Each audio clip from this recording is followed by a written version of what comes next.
We got Bob Saget on Zoom.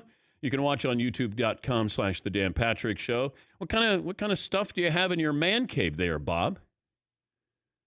My wife, a couple of jewels, nice TVs. I got some cool memorabilia, like important stuff from, Richard Pryor and Rodney, some Chaplin stuff. I collect some things, but But pretty much just human life, pretty much is is it about in it. your room right now? Like behind you? Do you have this? No, behind me, I've got like Dodger baseball bobbleheads. It's pathetic. What do you have from Richard Pryor? I've got a bunch of stuff. A picture of Richard signed for me, and I was in a movie with him called Critical Condition. So Richard and I had a closeness. It was I loved him a lot. He But was how getting very good. intimidating was Pryor back then? Well, I was at the Comedy Store for like 8 years, so I was just there as an MC trying to get a job. I would do little gigs here and there, and so I would be on stage, and I'd bring Robin Williams up, and then rest his soul, whatever the hell you say, because he shouldn't be dead. And then I'd bring Richard up, and then Sam Kennison would go on. It was insane. It's popular again. Well, it's not popular now. You can't go anywhere, but Richard was pretty astonishing. It was But who got up there and killed where you go, I can't do this. This is out of my league. well, as far as I'm concerned, no one now. Of course. Well, we all know how to kill. At a certain point, we can all set it on stun. If I've been doing it 43 years. So during that time, I bombed, off and on for a decade. And you have to do that to get good, pretty much. But the person I was most impressed with was Eddie Murphy.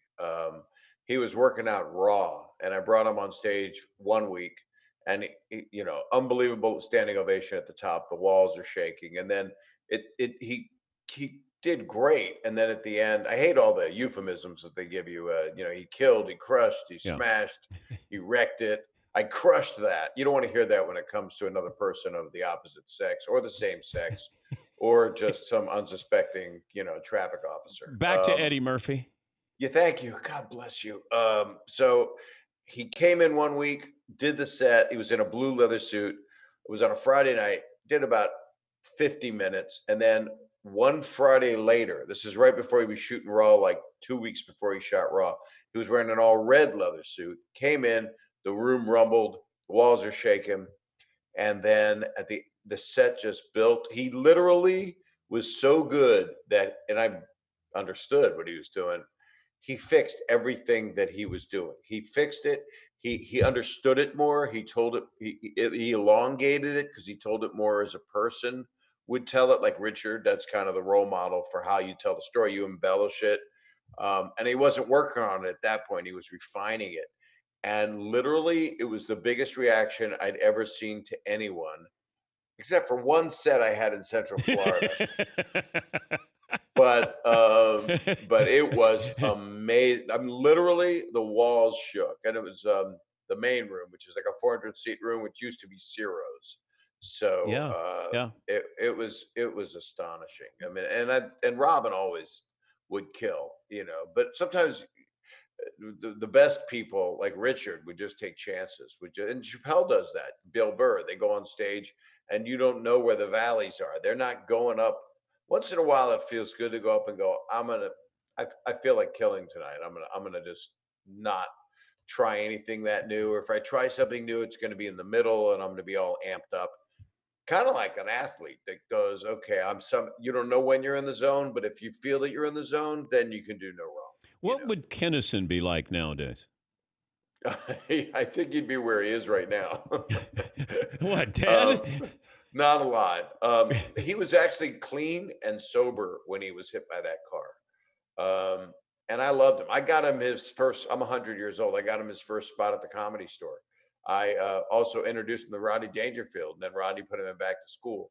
And then I was in the Young Comedian special with Sam that kind of discovered him. And then all Rodney did all the time, and he was a friend of mine, Rodney, and he would go, man, that's Sam. He's unbelievable. I went, I'm pretty good, Rodney. Man, Sam, Sam. And then Ron Jeremy would come over, and I'm like, Sam, Ron Jeremy, you guys have fun. Have a good night. I'm gonna go home and be a Wait, Jewish wait. husband. So you did? Oh, you were married at the time. Yeah, yeah. When Uh, I got divorced, I would take Rodney out to dinner, um, and at one time I didn't call to confirm, and Ron Jeremy was coming up with two hookers to sign a release that Rodney wanted him to sign so he could put in his book, and they were going to get stoned and just hang out, and then I said, Rodney, we had dinner at 7. He said, you didn't call to confirm, man. You didn't call. And he's wearing a robe, but he's got no underwear on, and it's like he's got a janitor's set of keys hanging out of it. Basically, he's naked, I don't think you almost need to naked. say hanging out with Jeremy in the same sentence. I wasn't there. And Ron Jeremy's a big fan of comedy. So I was doing a benefit for my scleroderma research foundation. It's not mine, it's everybody's. And that's a disease my sister died from. And so Ron Jeremy, he was at the Vegas event and really wanted me to sign my book to him. And he wanted to get in the backstage, and I didn't know that. And he blocked the door with his unit, with his incredibly um, No, we got it. No, we unbelievable. got it. We got it. Yeah, right. No, I got And it. so I signed it, and then I shook his hand. That ain't happening now. you signed. That's a, You signed the book. no, I signed his unit. Okay. And, I had 4 Sharpies. In case you ran out of ink. I did run out of ink. He's Bob Saget. He's got a podcast. It's called Bob Saget's Here for You. Who do you want to interview? If I said pick anybody, and you got him for an hour. Well, I'm doing it. Besides you, Yeah. I'm doing it. I've been doing some monologues by myself where I'm just trying to figure out what the hell's going on and trying to give people a little bit of comfort. And I plan to do this thing before all of this happened.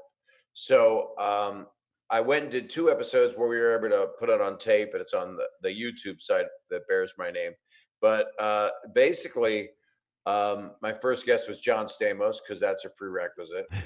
And coming up now I've got 3 shows that came out this week. The first 2 weeks I did 3 episodes. Then I go to Monday, Thursday, and I've John Stamos, Tiffany Haddish, Bill Burr, Howie Mandel, Macaulay Culkin, John Mayer. Got Seth Green coming up, Jim Gaffigan. So it's people that I love, that I've known a long time, because we all came up together. So I'll pretty much try to get all my friends. But Can you ask helpful? Like, Macaulay to tap into Home? Like I can't imagine he wants to revisit Home Alone. we did it. I recorded it last week, and I think it's on. Friday. I think it's on this week. I'm not sure about the scheduling all the time, because it's done, very high end in a secret lab by Of like course. 4 genius 25-year-olds. It's like, I didn't even realize it. It's like, who runs Apple? Okay, you're on Apple Podcasts. Okay, who runs that? And it's like 5 genius 25-year-olds. So I'm like, okay, cool. They know what they're doing, damn it. And Could be your next wife. no. It's mostly dudes. It's a couple of ladies. Oh, actually, no, I'm sorry. My engineer is this brilliant lady named Annalise, and I can't believe what she does, because I'm uploading her. That sounds wrong. My wife's in the house. I'm not uploading her, honey. She's not downloading You're not me. downloading either. No downloading, no uploading. Did you? I got a good pin though. My pin's fast. When you did Full House, weren't you a sports anchor? Well, at first, yes, and Wait. they found out I didn't know a lot, so they decided to switch me over to a morning talk show host, which I ended up doing. Oh, okay. Actually, I did that before I did Full House, but yeah, I was a big, Golden State Warriors and. But all do you that know stuff. anything about sports? Little bit. I mean, you run, you score. I mean, I did a TV movie once where I was playing basketball with my son, and I can shoot, sometimes. You're a tall But guy. that's the thing. But You're every rangy. time I would jump to make a layup, my feet would come up in the back and kick myself in the ass. So there was a Russian basketball player. Was it Popov or something, or what was his name? He was Belov? famous. I don't know. Alexander Belov? Was that the guy that would kick himself in the butt with his feet when he made a layup? I'm going to just say yes. All right, so you won. Yeah. I've got this for you. This is from Don Rickles' 80th birthday. All right.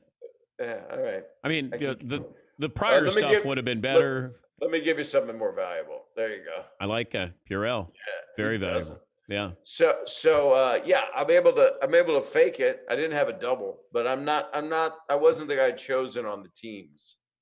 Did you talk women with John Mayer or watches? Because he's a big watch guy. I don't know. Is he a bigger watch guy or women guy? Well, it's the same thing because you want to get your hand on the face. And okay. All right. Well done. All right. Whatever. All right. I got you. Your little hands on your big.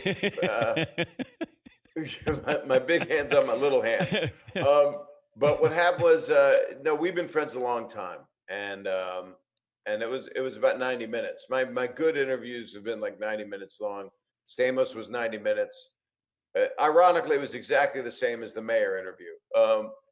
No, it wasn't, because Mayer's interview, we didn't really talk women because we know each other, so we're friends. So we didn't need to do that because it was like when your friend, when you have a friend on,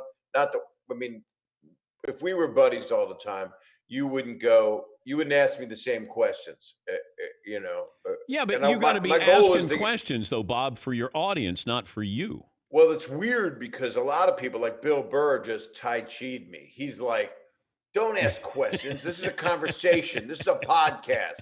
And then he told me what my stand-up is. He said, you know what your stand-up is, Bob? And so he grills me for like 25 minutes. He beats the living hell out of me. He says, your stand-up is nothing more than the lines they couldn't use on Full House, and then you just drop F-bombs around it. He said, that's all your stand-up is. And so after about half an hour of getting pummeled by Bill Burr, who is one of the funniest people on the earth. Is Bob Saget. He's here for you in more ways than one.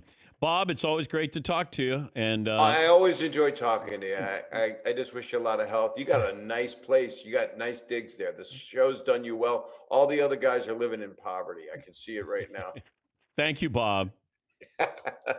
You're a good man. Thank you so much. Be well. That's Bob Saget. Bob Saget's Here for You podcast. It's available on iTunes and Amazon, and always good to catch up with him.